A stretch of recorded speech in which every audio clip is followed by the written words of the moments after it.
Coral reefs are some of the most diverse ecosystems in the world.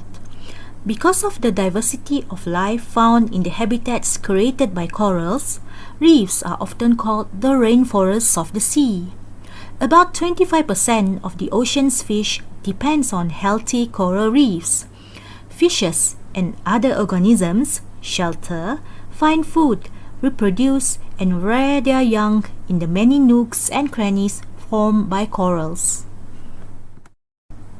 Coral reefs protect coastlines from storms and erosions, provide jobs for local communities, and offer opportunities for recreation. They are also a source of food and new medicines. Over 500 million people depend on reefs for food, income, and protection.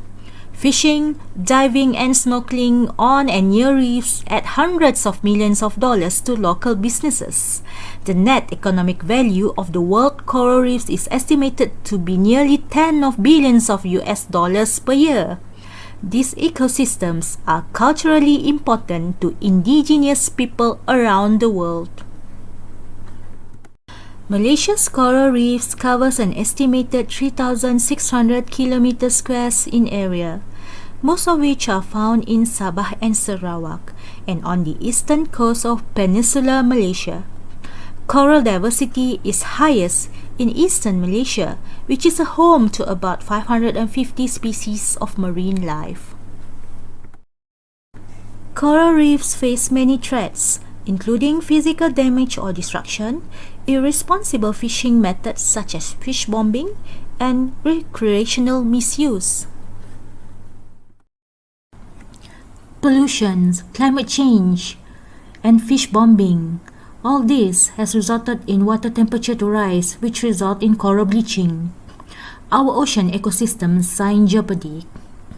Understanding the importance of protecting the reef and the danger that it faces, particularly in Malaysia, Reef Check Malaysia, an arm of international non-profit organization Reef Check International, was formed in 2007.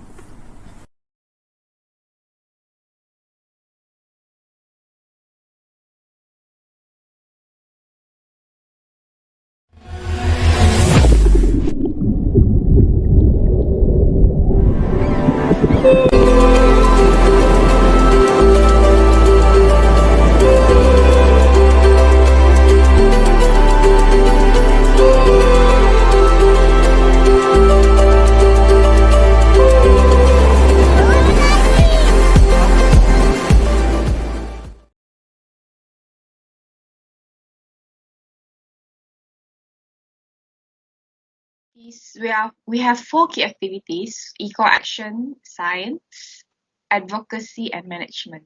So for eco-action, it's comprises the eco-diver courses and also the annual reef check survey, so where we monitor the health of the reef every year.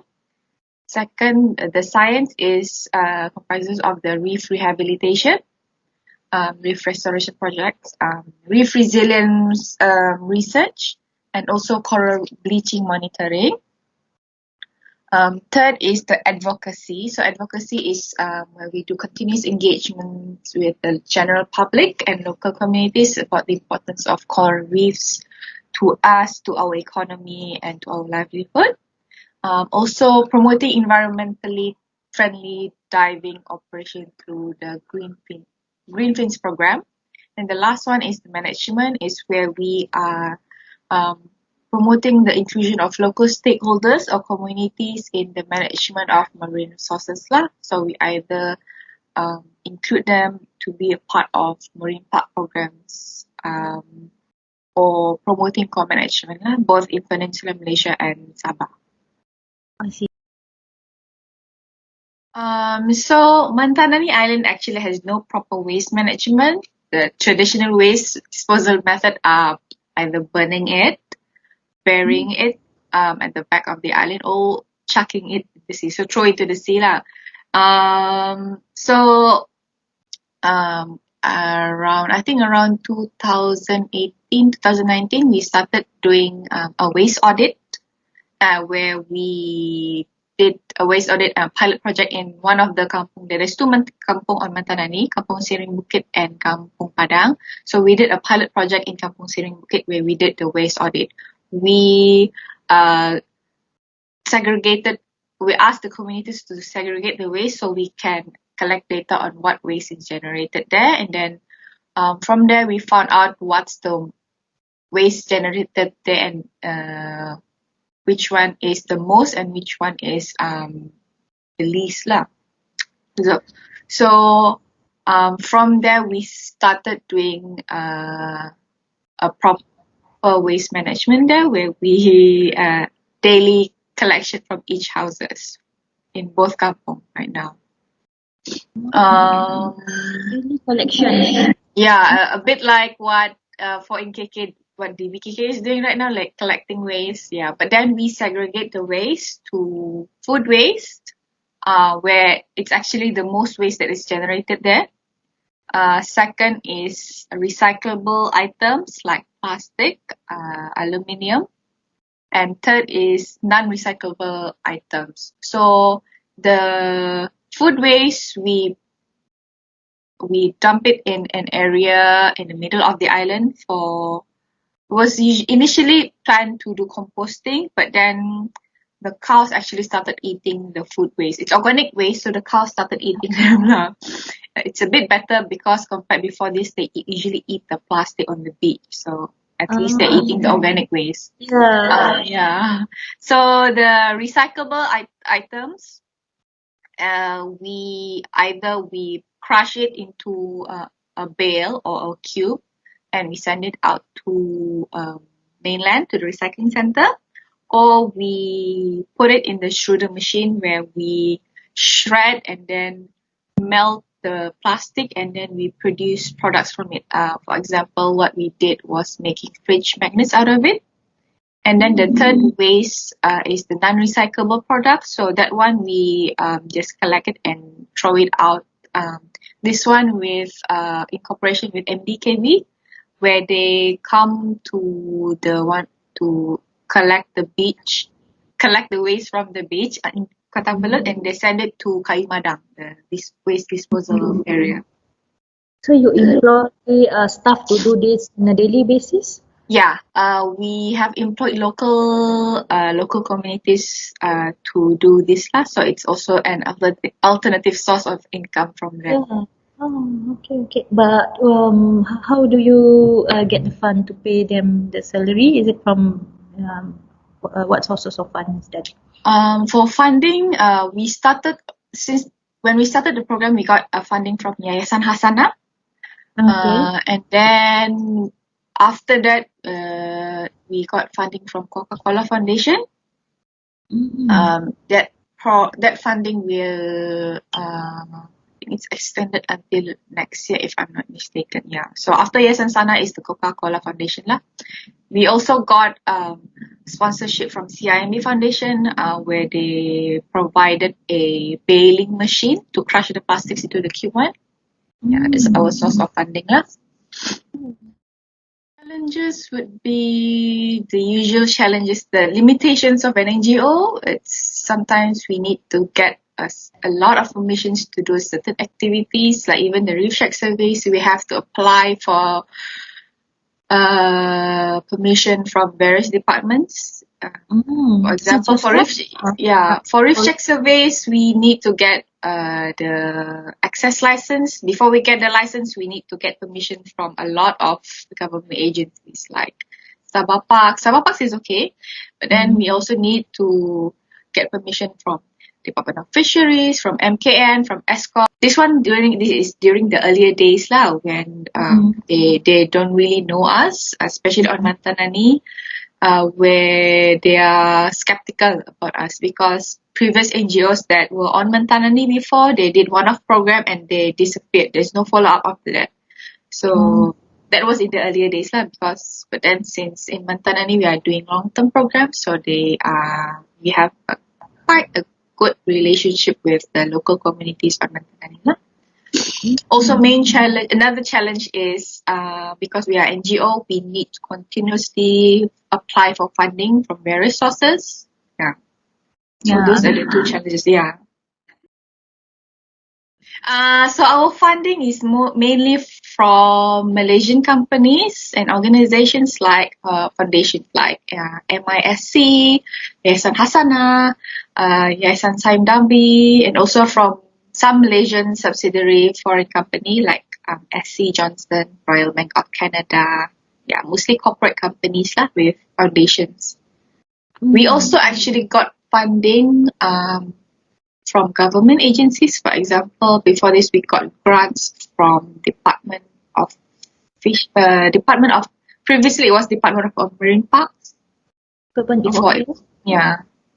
Department of Marine Park. Now is it Now under? it's a unit under Department of Fisheries, so it's no longer Department of Marine Parks. So for different location, we have different funding. For example, in Mantanani, the main funder is Yayasan Hasana. For Tioman Island, the main funder is Yayasan Saim Dambi, and then both of this, it's long-term programs like 3 years, 5 years programs. Yeah. So how we manage the accounts is so all projects we have a code, and then all time inputs to that project and all expenditures are accounted for and kept in our management accounts. We keep receipts, there's spreadsheets for every spending. Then from there we know how much money a sponsor paid to us because we have different sponsors, and then how much money we spent on the project. And then at the end of the year, our accounts actually are audited. So there's a final check lah. So it's audited every year lah, the accounts. Yeah. Okay. We devise it ourselves actually, but if it's reflects standard practice as far as we know. We also learn a lot of how do you say, measuring impacts and accountings from our sponsors as well, how they want us to keep track of our records. Okay. Because at the end of the day, you need to report back to them. To the funders, yeah. So they will check, and then if it's okay, then should be. Okay. So it sometimes depends on the project as well on how you record your funding and funding. So far, most of it is the same, and then the sponsors are okay with it lah.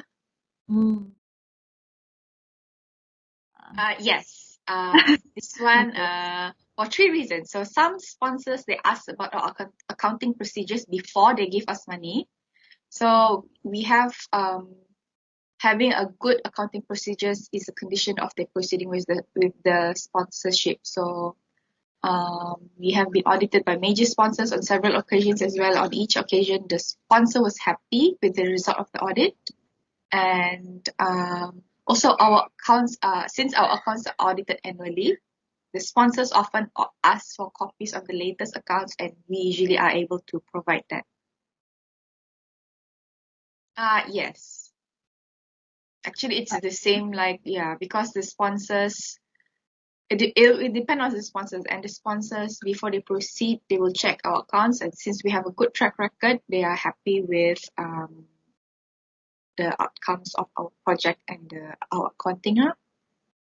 So you need to, at the end of the project, need to present the outcomes to them, to the committees.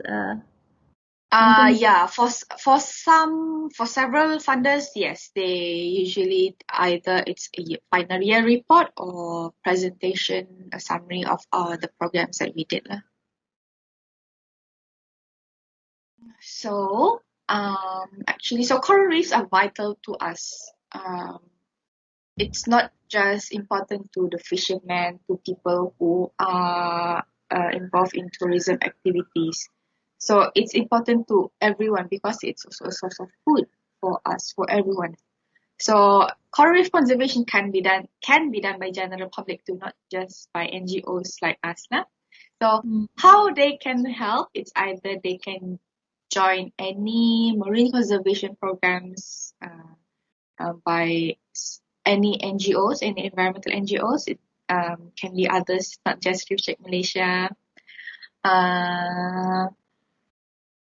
And then indirectly, there are actually simple actions at home, like that they can do, like practice proper waste disposal, don't litter, use reef-friendly sunscreen, choose environmentally friendly business or dive operators. Yeah, it's actually simple things that we can do at home and doesn't require us going to the sea to do direct marine conservation as well for people who may not have the skill to do like diving, scuba diving. Yeah. I realized the importance of protecting our coral reefs and the ocean. Everyone can help support the work of Reef Check Malaysia and be an ocean hero. Start with making small changes at home, such as using biodegradable bag instead of plastic bag. Change that the whole family can participate. I have volunteered in ocean cleanup program before and surely going to volunteer a lot more in the future whenever I have the opportunity.